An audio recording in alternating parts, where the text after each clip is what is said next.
કાલે રાધનપુરમાં વરસાદ આવે છે. વરસાદ આવ્યાની સાથે સાથે પવન પણ ફૂંકાય છે અને આ પવન ફૂંકાતા વૃક્ષો ધરાશય થયા છે. નગરપાલિકાના એ કર્મચારીઓ તાત્કાલિક દોડી આવે છે અને આ વૃક્ષો હટાવવાની કામગીરી શરૂ કરવામાં આવે છે, જેની આજે વાત કરવી છે.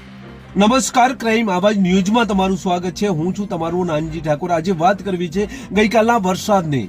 સાંજનો સમય હતો, દિવસ આથમ્યાનો સમય હતો. એ સમયે શરૂઆત તો વાવાઝોડાથી થાય છે અને પછી વરસાદ આવે છે. આ વાવાઝોડું એટલું ભયંકર હોય છે કે જે વૃક્ષો હતા એ વૃક્ષો પાડી નાખે છે અને આ વૃક્ષો ધરાશય થતા રાધનપુર શહેરનો મુખ્ય રસ્તો થોડી વાર માટે બ્લોક પણ થાય છે.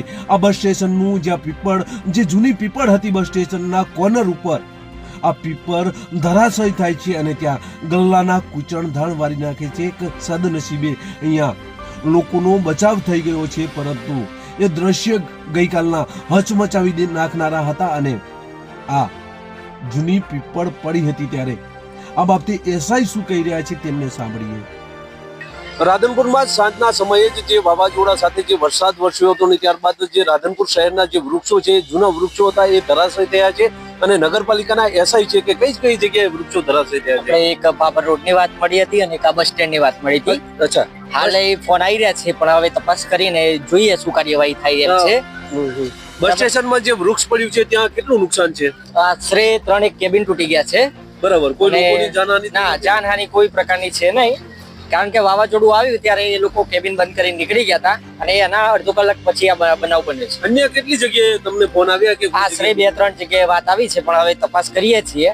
2 જગ્યાએ તો અમે આઈડેન્ટિફાઈ કરી છે, એમાંથી એકનો નિકાલ થઈ ગયો છે, બીજી જગ્યાએ હાલ કામ ચાલુ છે. તો આપણી સાથે હતા નગરપાલિકા એસઆઈ અને તેમનું કહેવું છે કે રાધનપુર બસ સ્ટેશનની બાજુમાં જે વૃક્ષ ધરાશય થયું છે તેને જેસીબી દ્વારા ખસેડવામાં આવ્યું છે, પરંતુ અન્ય 2-3 જગ્યાએ વૃક્ષ ખસેડવા માટે એ લોકો જઈ રહ્યા છે. ત્યારે વાવાઝોડા સાથે જે વરસાદ આવ્યો હતો ને ત્યારબાદ આ વૃક્ષો ધરાશય થયા છે. બસ સ્ટેશનની આ પીપળ હતી, જૂની પીપળ હતી અને આ પીપળ પડી ગઈ છે. ત્યારે જો કદાચ દિવસના આ અકસ્માત અથવા તો આ પીપળ પડી જવાની ઘટના સામે આવી હોત તો કદાચ ભરચક બજારમાં કેટલાય લોકોનો જીવ લેત અથવા તો કોઈને ગંભીર ઈજાઓ પહોંચાડત. આવી આ મોટી પીપળ સાંજના સમયે જ્યારે વરસાદ આવે છે અને આ વરસાદમાં આ ધરાશય થાય છે. સદનસીબે આ ગલ્લા લારીવાળા ગલ્લાઓ બંધ કરીને ઘરે નીકળી ગયા હતા ને ત્યારબાદ આ પીપળ પડી હતી. ત્યારે રાધનપુરમાં આ સિવાય અન્ય વૃક્ષો પણ પડ્યા હતા. ત્યારે નગરપાલિકાના એક કર્મચારીઓ તાત્કાલિક ધોરણે બસ સ્ટેશન પહોંચ્યા હતા અને જે રસ્તો બ્લોક હતો એ રસ્તો ખુલ્લો કર્યો હતો. ત્યારે રાધનપુરમાં ગઈકાલે વરસાદી તુફાન સાથે આ વાવાઝોડું પણ જોવા મળ્યું હતું. હાલ તો ગ્રામ્ય વિસ્તારમાં અનેક જગ્યાએ લાઇટ પણ નથી. ત્યારે કેટલીક જગ્યાએ લાઇટના વાયરો પણ પડી ગયા હોય તેવા સમાચાર સામે આવ્યા છે. ત્યારે આવા વાવાઝોડામાં લોકોને અમારા ક્રાઇમ આવાજ તરફથી અપીલ કરવામાં આવે છે કે જ્યારે વાવાઝોડું હોય તો એ સમય દરમિયાન પોતાની બેટરીનો બચાવ કરવો, કારણ કે મોબાઈલ ઇમરજન્સીમાં તમારે કામ આવે.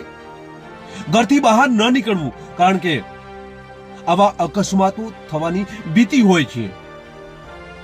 બસ જ, જો તમે અમારી ચેનલમાં નવા છો અને આવા જ લેટેસ્ટ ન્યૂઝ જોવા માંગુ છો તો અમારી ચેનલને અત્યારે સબસ્ક્રાઇબ કરો, જેથી આવનાર લેટેસ્ટ ન્યૂઝ તમારા સુધી પહોંચી શકે. નમસ્કાર.